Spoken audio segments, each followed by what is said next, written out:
नमस्कार, आपण पाहता जनसेवा न्यूज. मी मुख्य संपादक गणेश शेमजलाड. आज नांदेड येथे जिल्हाधिकारी कार्यालय इथे विद्यार्थ्यांचा आक्रोश मोर्चा.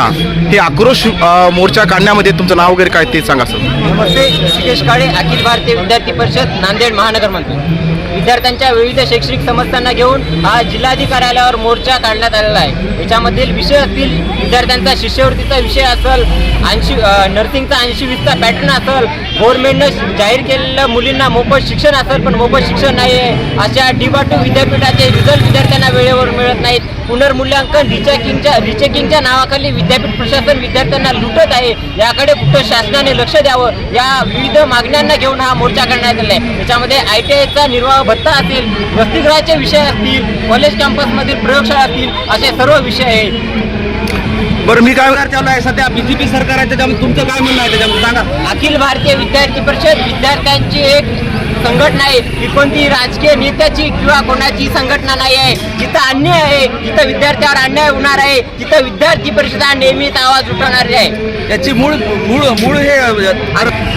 तर मी काय अखिल भारतीय विद्यार्थी परिषद जी विद्यार्थ्यासाठी काम करणारी परिषद आहे. त्याच्यामध्ये आमच्या छोट्या छोट्या जरी समस्या वाटत असल्या तरी विद्यार्थ्यांचं सगळं आयुष्य जवळपास निर्भर करते शिक्षणावर. ते जर दर्जेदार नसेल तर विद्यार्थ्यावर त्याचा परिणाम होतो. आणि सर्वात महत्त्वाचं म्हणजे शासनाला वाटत असेल की म्हणजे विद्यापीठाचे रिझल्ट उशिरा लागणं, शिष्यवृत्ती हे जर संख्या जरी 1000 रुपये 2000 जरी असतील तरी एक विद्यार्थी म्हणून ती किती जास्त आहे ते आमच्यासाठी ते आम्ही समजू शकतो. त्यामुळे आम्ही रस्त्यावर यात काय होते की सरकार निर्णय देतो आहे पण अंमलबजावणी होते की नाही याकडे पण सरकारनं लक्ष दिलं पाहिजे. असं की फक्त बसून निर्णय देणे की प्रत्यक्षामध्ये विद्यार्थ्यांपर्यंत पोहोचत आहे की नाही यासाठी सुद्धा शासनाने एक शिष्टमंडळ करून त्याची पाठपुरवणी सुद्धा केली पाहिजे. अंमलबजावणीवरती जास्त काम करायला पाहिजे मला असं वाटतं. कारण योजना खूप चांगल्या आहेत पण कागदावरती असून उपयोग नाही आहे. त्यामुळे यावरती काम करायला पाहिजे. तुम्ही कोण्या कोर्सचे आहेत? माझ्याकडे नांदेड महानगराची विद्यार्थी प्रमुख जबाबदारी आहे. तर मी विद्यार्थिनीचा विषय हे मांडते की जे GR निघालं आहे मुलींचा फ्री शिक्षणाचं. पण प्रत्येक कॉलेजमध्ये आम्ही फिरलो तेव्हा आम्हाला दिसून आलं की मुलींना याबद्दल काही जागृती नाही आहे. त्यांना फॉर्म भरून घेणे कॉलेज पण सांगत नाही आणि शासनाकडून पण कॉलेजला स्ट्रिक्ट असं काही आलेलं नाही.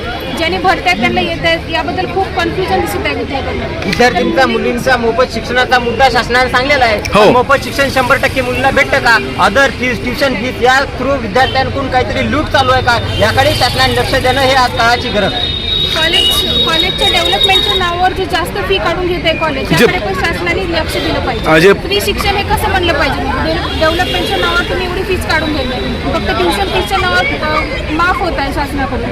तर आणि परीक्षेचे पण जे आहेत फी ते पण जास्त झाले यावर्षी. बरं, असं आहे का?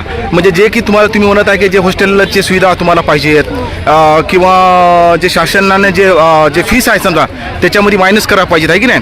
परंतु या सर्व जे फीसेस वगैरे ते ताणतणाव वाढलेला आहे त्या तुम्हाला पडताळखाना गेला आहे ना, आहे की नाही? त्याचबरोबर स्वामी रामानंद तीर्थ मराठवाडा विद्यापीठ असो किंवा DIVATU विद्यापीठ असो, इंजिनिअरिंगचे विद्यार्थी आहेत, बाकी सर्व विद्यार्थी आहेत, यांना एक पुनर्मूल्यांकन आणि रिचेकिंग असतो. विद्यार्थी जर पेपरमध्ये फेल झाला तर त्याला पुन्हा एकदा पेपर रिचेकिंगसाठी किंवा फोटो करून द्यावा लागतो. पण हे सगळ्या विद्यार्थ्यांचे चुकीचे रिझल्ट लावत आहेत. या थ्रू पुनर्मूल्यांकन आणि रिचेकिंगचे रिझल्ट हे एक्झाम फॉर्म झाल्यानंतर बॅकलॉग एक्झाम फॉर्म भरल्यानंतर लावत आहेत. कुठंतरी पुनर्मूल्यांकन व रिचेकिंग या नावाकडून विद्यापीठ प्रशासन हे विद्यार्थ्यांना लुटत आहे. हे लूट विद्यापीठ प्रशासनाने थांबवावी ही आम्हाला आमची विनंती आहे.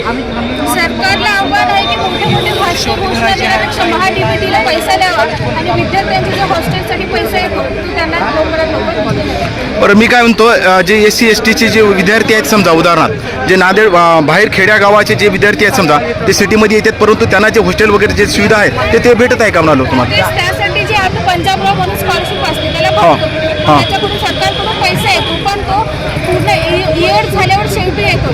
सरकारकडून विविध स्कॉलरशिप हे निर्वाह भत्ता म्हणून विविध स्कॉलरशिप दिलेल्या असतात. समाज कल्याणच्या स्कॉलरशिप असो, पंजाबराव देशमुख असं विविध स्कॉलरशिप दिल्या जातात. पण हे विद्यार्थ्यांना वेळेवर स्कॉलरशिप मिळत नाही. ग्रामीण भागातून मायबाप आम्ही आलेलो आहोत. आमचे मायबाप कुठेतरी ग्रामीण भागात शेतमजुरी करून आम्हाला पैसे पाठवतात, व्याजानं पैसे करून आम्हाला पैसे पाठवतात. शासन म्हणते स्कॉलरशिप देतो पण ते स्कॉलरशिप 1-1, 2-2 वर्ष लेट देत आहे. विद्यार्थी त्रुटीत काढून त्याला हे प्रलंबित होत आहे. तर शासनाने हे स्कॉलरशिप देत आहे चांगली गोष्ट आहे पण जर वेळेत मिळाली तर त्याचा सुउपयोग होईल असं आम्हाला वाटते. मायबाप शासनाने आमच्या सर्व मागण्या कराव्यात. ओके.